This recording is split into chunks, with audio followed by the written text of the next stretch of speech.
নমস্কাৰ বন্ধু বান্ধৱীসকল, আমাৰ ৰাশিফল চেনেলটোলৈ আপোনালোকক স্বাগতম জনাইছোঁ। আজি মই আপোনালোকৰ কাৰণে লৈ আহিছোঁ কুম্ভ ৰাশিৰ জাতক জাতিকাসকলৰ মে' মাহৰ সম্পূৰ্ণ ৰাশিফল শীতান্তু। ভিডিঅ'টো আপোনালোকে শেষলৈকে চাব। শেষত এটা গোপন প্ৰতিকাৰৰ কথা জনাম, যিটো প্ৰতিকাৰ কৰিলে ভাগ্যৰ দুৱাৰ উদয় হৈ পৰিব আপোনালোকৰ। আহক তেনেহ'লে আমি বেছি দেৰি নকৰি সুন্দৰভাৱে জানি লওঁ। যদি ভিডিঅ'টো ভাল লাগে লাইক এটা কৰি আমাৰ মনোবল বঢ়াব আৰু আপোনালোকৰ বন্ধুবৰ্গৰ লগত শ্বেয়াৰ কৰি তেওঁলোককো উপকৃত কৰিব। মে' মাহ আৰম্ভ হোৱাৰ লগে লগে আপোনালোকৰ জীৱনত এটা নতুন শক্তি জাগ্ৰত হ'বলৈ ধৰিব। আপুনি লক্ষ্য কৰিব যে আপোনালোকৰ মনটো অলপ পাতল হ'বলৈ গৈ আছে। চিন্তা ভাৱনা গভীৰ আপোনালোকৰ কিছুমান কমিবলৈ গৈ আছে। মনটো আপোনালোকৰ শান্ত হৈ পৰিব। কিন্তু এই সৰু এটা যদি আপোনালোকে কাম কৰিব পাৰে তেনেহ'লে আপোনালোকৰ সকলো সমস্যা সমাপ্ত হৈ পৰিব।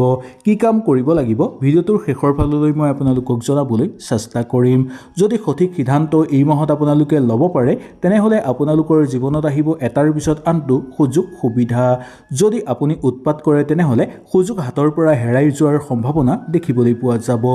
যদি ধৈৰ্য ধৰে তেনেহ'লে ভাগ্য আপোনাৰ পক্ষত থকাৰ প্ৰবল সম্ভাৱনা দেখিবলৈ পাব। এইটো বিশেষকৈ কৰ্মজীৱনৰ বাবে অতিশয় গুৰুত্বপূৰ্ণ মাহ বুলি ক'ব পৰা যায়। মে' মাহৰ আৰম্ভণিৰ সপ্তাহতেই কিবা এটা নতুন সুযোগ অহাৰ প্ৰবল সম্ভাৱনা দেখিবলৈ পোৱা যাব। কোনো পুৰণি কামৰ ফল আপোনালোকে লাভ কৰিব পাৰিব।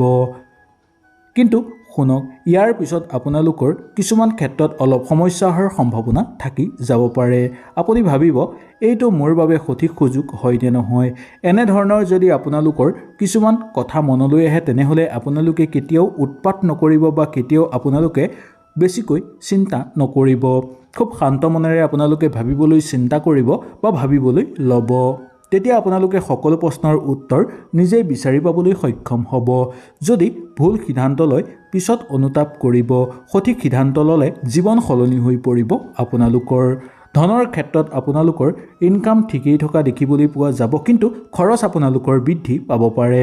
এই মাহত এটা কথাৰ প্ৰতি আপোনালোকে বিশেষকৈ লক্ষ্য ৰাখিব লাগিব।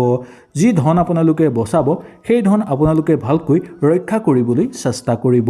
যদি সেই ধন ভালকৈ ৰক্ষা কৰিব পাৰে তেনেহ'লে দেখিবলৈ পাব এটাৰ পিছত আনটো সুযোগ সুবিধা আপোনালোকৰ জীৱনলৈ আহিব।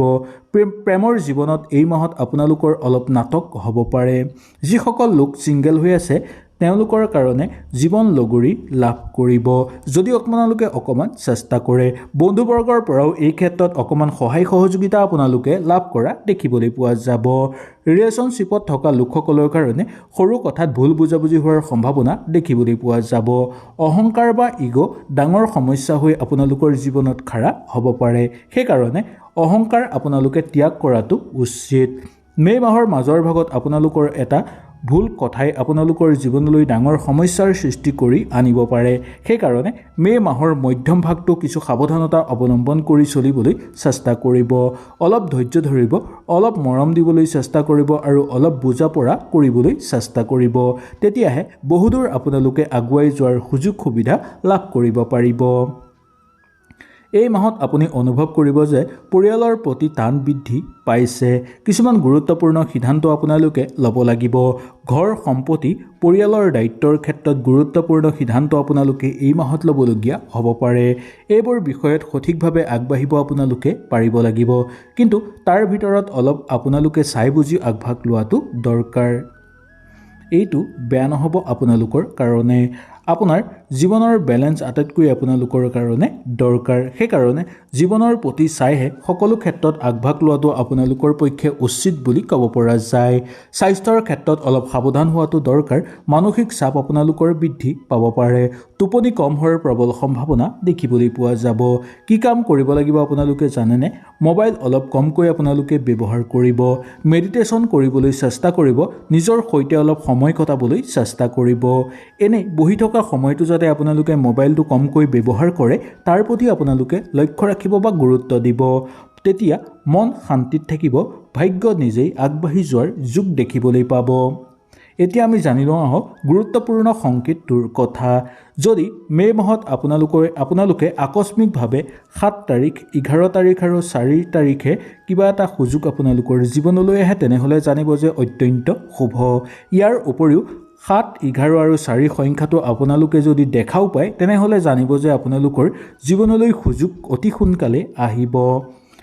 বাকীকৈ বা আপোনালোকৰ নীলা ৰংটো আকস্মিকভাৱে যদি আপোনালোকৰ আগলৈ আহে জানিব যে আপোনালোকৰ অত্যন্ত শুভ যোগ নামি আহিছে। ইয়াৰ অৰ্থ এইটোৱেই যে এই মাহত আপোনালোকৰ শুভ ৰং হ'ব নীলা ৰং। ভাগ্যৰ আপোনাৰ দুৱাৰ মুকল খাই পৰিব এই মাহত। এই সময়ত আপোনালোকে কি কাম কৰিলে আপোনালোকে সুযোগ সুবিধা লাভ কৰিব। যি কাম আপোনালোকৰ হাতলৈ আহিব সেই কাম আপোনালোকে আৰম্ভ কৰিবলৈ চেষ্টা কৰিব। সেইটো সফল হোৱাৰ সম্ভাৱনা অত্যন্ত বেছি দেখিবলৈ পোৱা যায়। কিন্তু আপোনালোকে কিছুমান ক্ষেত্ৰত গুৰুত্বপূৰ্ণ অৱলম্বন কৰিব লাগিব। এই মাহত 3টা ভুল আপোনালোকে কেতিয়াও নকৰিব। উৎপাতকৈ সিদ্ধান্ত নল'ব। ৰিলেশ্যনশ্বিপত আপোনালোকে ইগ' নাৰাখিব আৰু খৰচৰ প্ৰতি আপোনালোকে নিয়ন্ত্ৰণ ৰাখিব। এই 3টা নিয়ম পালন কৰিব পাৰিলে মে' মাহটো আপোনালোকৰ কাৰণে টাৰ্ণিং মাহ বুলি ক'ব পৰা যায়। সকলো ক্ষেত্ৰতে আগুৱাই যোৱাৰ প্ৰবল সুযোগ আপোনালোকৰ জীৱনলৈ অহাৰ সম্ভাৱনা থাকিব। কুম্ভ ৰাশিৰ জাতক জাতিকাসকলৰ কাৰণে মে' মাহত উন্নতি লাহে লাহে হ'বলৈ ধৰিব। চিন্তা ভাৱনা বৃদ্ধি পাবলৈ ধৰিব। কিছুমান ক্ষেত্ৰত স্থিৰতা অনাৰ মাহ হ'ব পাৰে এই মাহটো। এই মাহত কেতিয়াও উৎপাত নকৰি সিদ্ধান্ত ল'বলৈ চেষ্টা কৰিব খুব ধীৰ গতিত। এই মাহত আপুনি অলপ চিন্তাশীল হ'বলৈ চেষ্টা কৰিব। অন্তৰ্মুখী হ'ব পাৰে। ঘৰ পৰিয়ালৰ জীৱনৰ ভিত্তি মজবুত কৰি তুলিবলৈ গুৰুত্ব আপোনালোকে দিব। নতুন কাম আৰম্ভ হোৱাৰ প্ৰবল যোগ দেখিবলৈ পোৱা যায়। আগতেই আৰম্ভ কৰা কৰ্মত সম্পূৰ্ণ আপোনালোকে লাভজনক ফল দেখিবলৈ পাব। মে' মাহৰ আৰম্ভণিতেই কৰ্মক্ষেত্ৰত সফলতা আহিব আৰু লগতে নতুনকৈ সুযোগ সুবিধা পোৱাৰ যোগ দেখিবলৈ পোৱা যাব। নতুন প্ৰচেষ্টাত বা নতুন দায়িত্বত আপোনালোকে আগুৱাই যাব পাৰিব। কিন্তু এটা কথা বাৰে বাৰে মই আপোনালোকক কৈছোঁ, কেতিয়াও আপোনালোকে সিদ্ধান্ত লোৱাৰ ক্ষেত্ৰত উৎপাত নকৰিব। 1 মে'ৰ পিছৰ পৰাই আপোনালোকৰ জীৱনলৈ আহিব এটাৰ পিছত এটা সুযোগ সুবিধা। ধনৰ ক্ষেত্ৰত আপোনালোকৰ ইনকাম বৃদ্ধি পাবলৈ ধৰিব। কিন্তু নতুনকৈ বিনিয়োগৰ ক্ষেত্ৰত আপোনালোকৰ ৰিস্ক ল'ব নালাগে। বেয়া সিদ্ধান্তৰ পৰা আপোনালোকে বাচিবলৈ ধৈৰ্য ধৰি আপোনালোকে খুব সাৱধানেৰে কামবোৰ কৰিবলৈ চেষ্টা কৰিব। আপুনি নতুনকৈ কিবা কামত যোগদান কৰিব বিচাৰিলেও সুন্দৰভাৱে পাৰিব। প্ৰেমৰ জীৱনৰ কাৰণে এই মাহটো আপোনালোকৰ মোটামুটি ভালেই পাৰ হোৱা দেখিবলৈ পোৱা যাব। ৰিলেশ্যনশ্বিপত অলপ ভুল বুজাবুজি হোৱাৰ সম্ভাৱনা থাকিব পাৰে। 18 মে'ৰ পিছত অলপ আপোনালোকৰ কাৰণে সুযোগ সুবিধা বেছিকৈ অহাৰ সম্ভাৱনা দেখিবলৈ পোৱা যায়। কমিউনিকেশ্যন ঠিক ঠাকে পাৰ হ'ব। ইগ' অলপ কমাবলৈ চেষ্টা কৰিব। ঘৰ সংসাৰৰ ক্ষেত্ৰত আপোনালোকে গুৰুত্ব দিব লাগিব। পৰিয়ালৰ সৈতে সময় কটাবলৈ চেষ্টা কৰিব। এই মাহত আপোনালোকে গুৰুত্বপূৰ্ণ কামত যোগদান কৰি আনন্দিত অনুভৱ কৰিব পাৰিব। স্বাস্থ্যৰ অলপ মানসিক চাপ বৃদ্ধি পোৱাৰ সম্ভাৱনা থাকিব। অধিক চিন্তা আপোনালোকে কেতিয়াও নকৰিব। প্ৰপাৰ সলিউশ্যন বিচাৰি পাবলৈ চেষ্টা কৰিব। এই মাহত আপোনালোকৰ শুভ সংখ্যা, শুভ ৰং আৰু শুভ তাৰিখ কি হ'ব সুন্দৰভাৱে জানি লওঁ আহক। এই মাহত আপোনালোকৰ শুভ সংখ্যা হ'ব 4, 7 আৰু 11।